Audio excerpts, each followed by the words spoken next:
तडकामध्ये आपले खूप खूप मनापासून स्वागत आहे।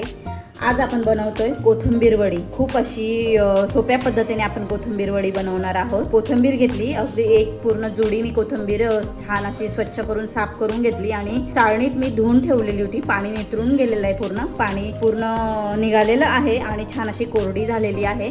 आता आपण ही कोथिंबीर थोडी थोडी करून छान अशी बारीक कापून घ्यायची आहे। या पद्धतीने आपल्याला छान अशी ही बारीक कापून घ्यायची आहे कोथिंबीर। आता ही कापलेली आपण यात टाकून घेऊया, एका बाउलमध्ये आपण टाकून घ्यायचं आहे आणि ही राहिलेली पण त्याप्रमाणेच मी एकदम बारीक कापून घेते। आता आपल्याला काय काय साहित्य लागणार आहे आपण यात टाकून घेऊया। अर्धा चमचा हळद टाकायची आहे, 1 चमचा भरून लाल मिरची पावडर, थोडासा हिंग, ओवा टाकून घ्यायचा आहे आपल्याला। ओवा छान अशा हातावर क्रश करून घ्यायचा आहे, चोळून घ्यायचे आहेत चांगल्या, म्हणजे त्याचा फ्लेवर छान येईल।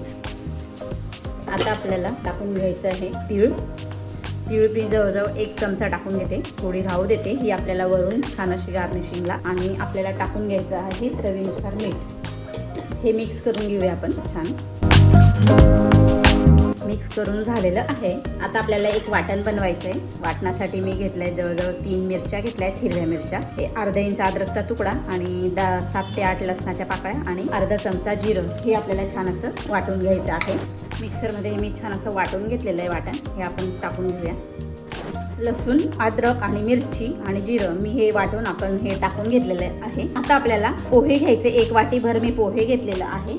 बघू शकता तुम्ही, बरोबर मी 1 वाटीभर असं हे पोहे घेतलंय। छान असं भाजून घेतलंय मी, खरपूस असं भाजून घेतलंय, जेणेकरून आपण छान असं मिक्सरमध्ये ही पावडर होईल। त्याच मिक्सरच्या भांड्यात मी टाकून छान अशी ही पावडर बनवून घेते। या पद्धतीने मी ही पावडर बनवून घेतली, जवळजवळ अर्धी वाटी ही पावडर झालेली आहे। आपण हे टाकून घेऊया। तुम्ही तांदळाचं पीठ देखील टाकू शकता, तांदळाच्या पिठाऐवजी तुम्ही पोहेची पावडर करून बघा आणि एकदा अशा पद्धतीने कोथिंबीर वडी करून बघा। 1 वाटी मी बेसन घातलेलं आहे, आपल्याला लागेल तर आपण परत बेसन घालूया।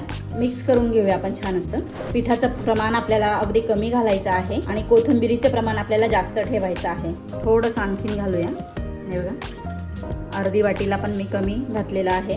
मिक्स करून घेऊया। थोडंसं पाणी लागणार आहे आपल्याला, अगदी थोडंसं पाणी घालते।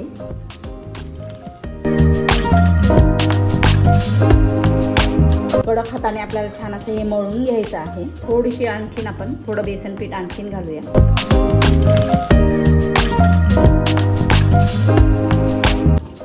छान असं आपलं हे पीठ मळून झालेलं आहे। पूर्ण 2 वाट्या मी टाकलेले आहेत बेसन पीठ आणि ती अर्धी वाटी एवढं आपल्याला बेसन पीठ लागलेलं आहे कोथिंबीरीला। हे बाजूला ठेवून घेऊया। आता आपण चाळण घेतलेली आहे मी, चाळणला आपण तेल लावून घेऊया। गॅसवरती मी मोठं पातेलं ठेवलंय, त्यात मी 2 तांबे भरून पाणी टाकून घेतलंय। कडेने पण छान लावून घ्यायचं आहे आणि यावर आता आपल्याला थोडीशी तीळ टाकायची आहे। मी ताट खाली ठेवलेलं आहे, तीळ जरी पडली तरी ताटातच पडेल।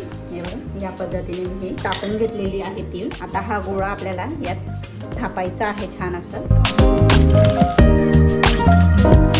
पीठ आपण छान असं थापून घेतलेलं आहे। आपण ही आता हे ताट काढून घेऊया। वरून आपल्याला छान अशी परत तीळ टाकून घ्यायची आहे, दाबून घ्यायची आहे। आणि आता मी हे वाफवण्यासाठी ठेवते गॅसवरती। आता जवळजवळ मी हे 10 ते 15 मिनिटासाठी छान असं हे वाफवून घेते। तेल आपलं गरम झालंय आणि वडी पण आपली बऱ्यापैकी गार झालेली आहे। आता आपण वडी तळायला घेत आहोत।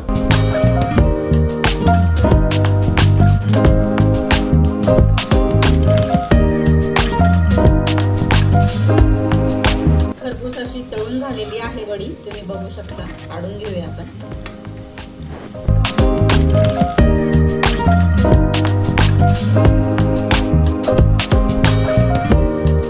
इतकी खमंग कुरकुरीत आपली कोथिंबीर वडी तयार झालेली आहे। एकदा नक्की करून बघा। रेसिपी कशी वाटली कमेंट करून सांगायला विसरू नका। रेसिपी आवडली असेल तर लाईक करा, शेअर करा आणि सबस्क्राईब करायला विसरू नका। धन्यवाद।